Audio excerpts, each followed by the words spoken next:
ओम श्री सांब शिवाय नमः। अथ त्रयस्त्रिंशोऽध्यायः। 33वां अध्याय। वशिष्ठ पत्नी अरुंधति द्वारा मैना को समझाना तथा सप्तर्षियों द्वारा हिमालय को शिव महात्म्य बताना। ऋषि बोले, हे हिमालय, शिवजी जगत के पिता कहे गए हैं और पार्वती जगत की माता मानी गई हैं, इसलिए आप अपनी कन्या महात्मा शंकर को प्रदान कर दीजिए। हे हिमालय, ऐसा करने से आपका जन्म सफल हो जाएगा और आप जगत गुरु के भी गुरु हो जाएंगे, इसमें संदेह नहीं है। ब्रह्मा जी बोले, हे मुनीश्वर, ऋषियों के इस प्रकार के वचन को सुनकर उन्हें प्रणाम कर हाथ जोड़कर गिरिराज यह कहने लगे। हिमालय बोले, हे महाभाग्यवान सप्तर्षिगण, आप लोगों ने जैसा कहा है उसे मैंने शिवजी की इच्छा से पहले ही स्वीकार कर लिया था, किंतु हे प्रभो, इसी समय एक वैष्णव धर्मी ब्राह्मण ने यहाँ आकर शिवजी को लक्ष्य करके प्रेम पूर्वक उनके विपरीत वचन कहा है। तभी से शिवा की माता ज्ञान से भ्रष्ट हो गई हैं और अपनी पुत्री का विवाह उन योगी रुद्र से नहीं करना चाहती हैं। हे विप्रो, वे अत्यंत दुखी होकर मैले वस्त्र धारण कर बड़ा हठ करके कोप भवन में चली गई हैं और समझाने पर भी नहीं समझ रही हैं। मैं सत्य कह रहा हूँ कि मैं भी ज्ञान भ्रष्ट हो गया हूँ और अब मैं भिक्षुक रूपधारी महेश्वर को कन्या नहीं देना चाहता हूँ। ब्रह्मा जी बोले, हे मुने, शिव की माया से मोहित शैलराज इस प्रकार कहकर चुप हो गए और मुनियों के बीच बैठ गए। उसके बाद उन सभी सप्तर्षियों ने शिव माया की प्रशंसा करके उन मैना के पास अरुंधति को भेजा। पति की आज्ञा पाकर ज्ञानदात्री अरुंधति शीघ्र ही वहां गई जहां मैना और पार्वती थीं।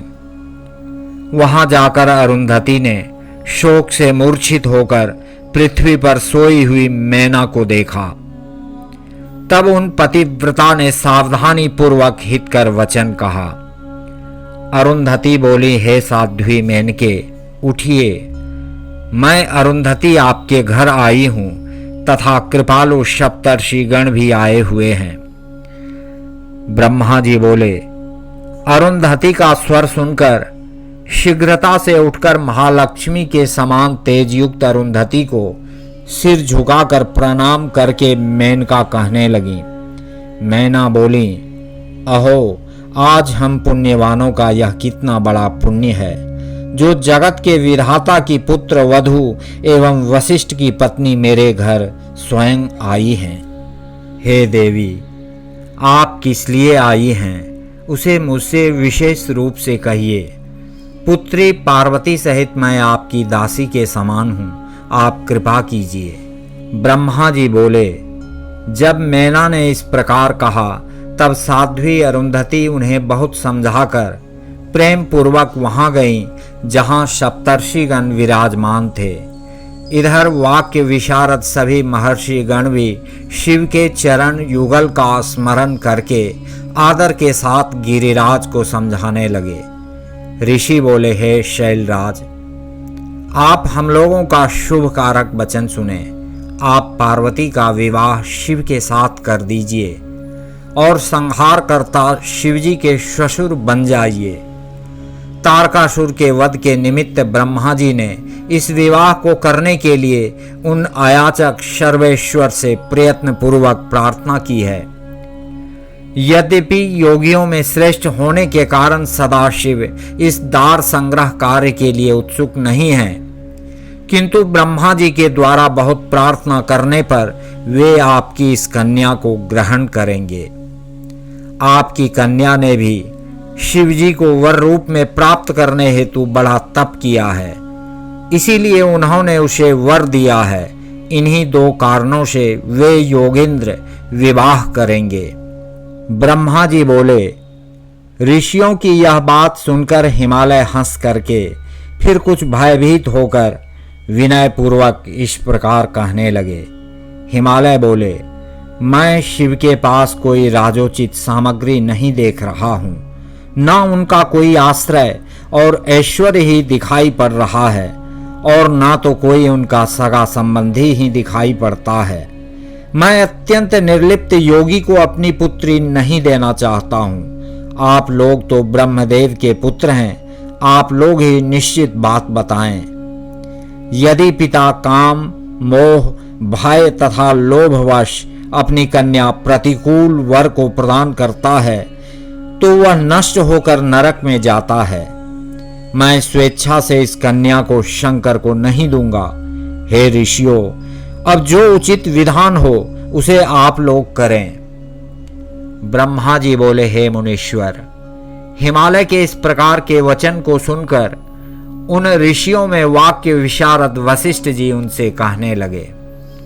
वशिष्ठ जी बोले, हे शैलेंद्र, आप मेरी बात सुनिए। जो आपके लिए सर्वथा हितकर, धर्म के अनुकूल, सत्य और इस लोक तथा परलोक में आनंद प्रदान करने वाली है।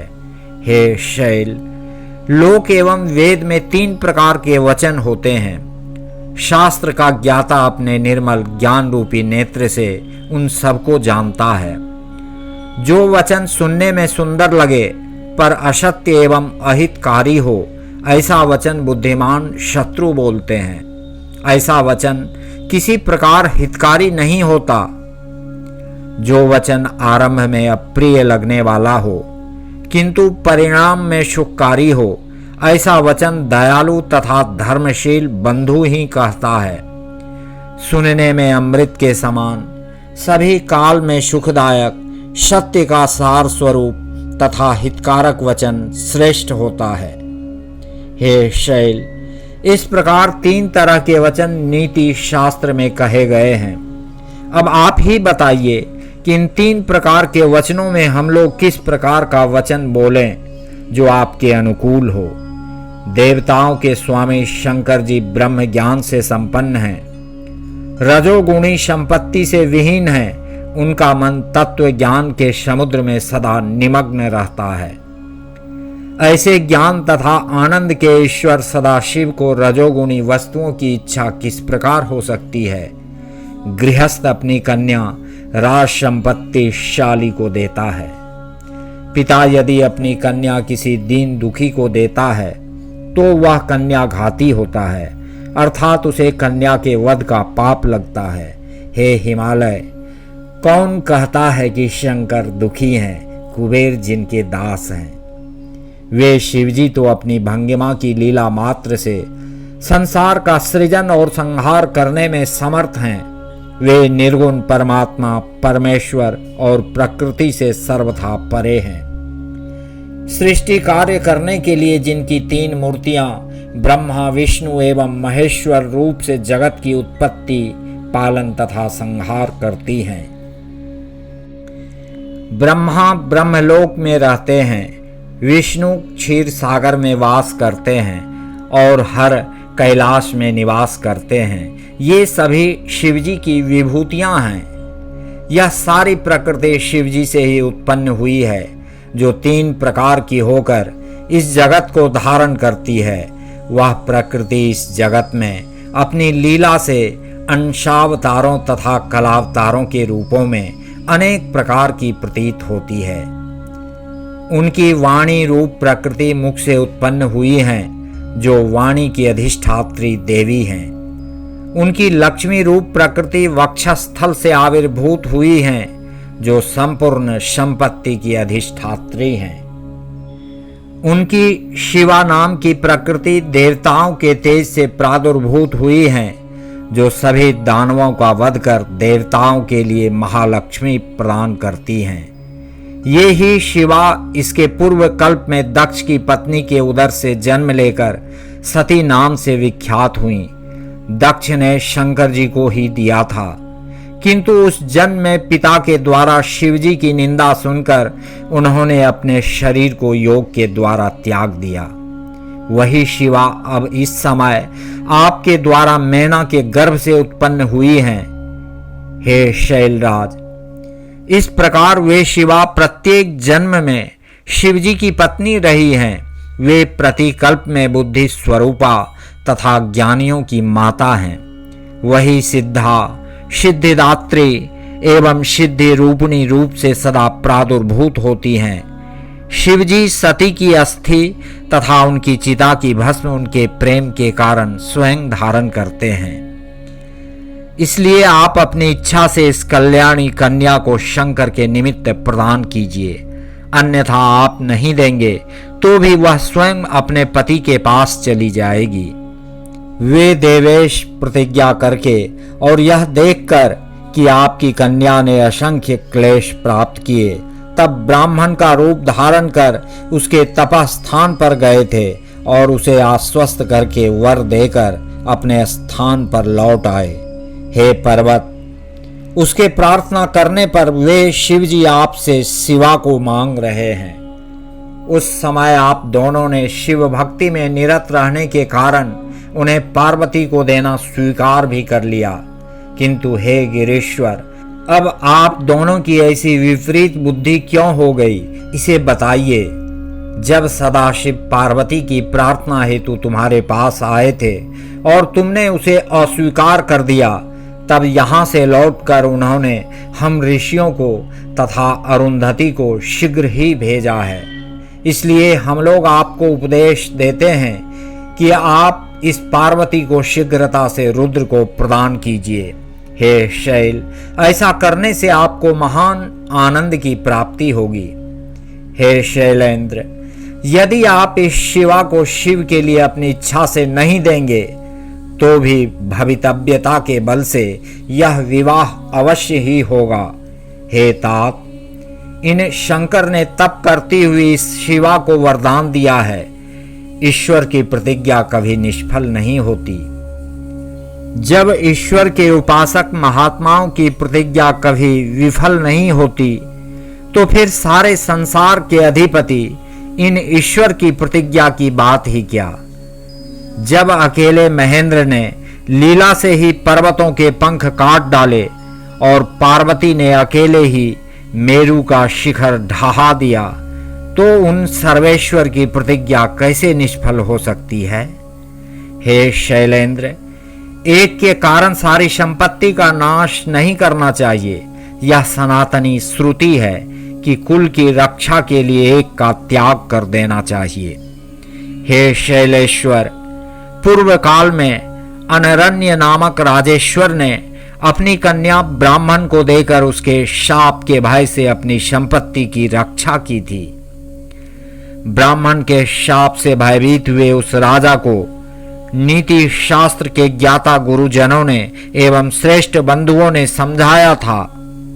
हे शैलराज, इसी प्रकार आप भी अपनी इस कन्या को शिव के निमित्त देकर समस्त बंधु वर्गों की रक्षा कीजिए तथा देवताओं को अपने वश में कीजिए। ब्रह्मा जी बोले। वशिष्ठ के इस वचन को सुनकर कुछ हंस करके व्यथित हृदय से उन्होंने राजा अनरण्य का वृत्तांत पूछा। हिमालय बोले, हे ब्रह्मण, वह अनरण्य राजा किसके वंश में उत्पन्न हुआ था और उसने अपनी कन्या को देकर किस प्रकार संपूर्ण संपत्ति की रक्षा की थी। ब्रह्मा जी बोले, हिमालय के इस प्रकार के वचन को सुनकर वशिष्ठ जी प्रसन्न चित्त होकर राजा अनरण्य का सुखदायक वृत्तांत उनसे कहने लगे।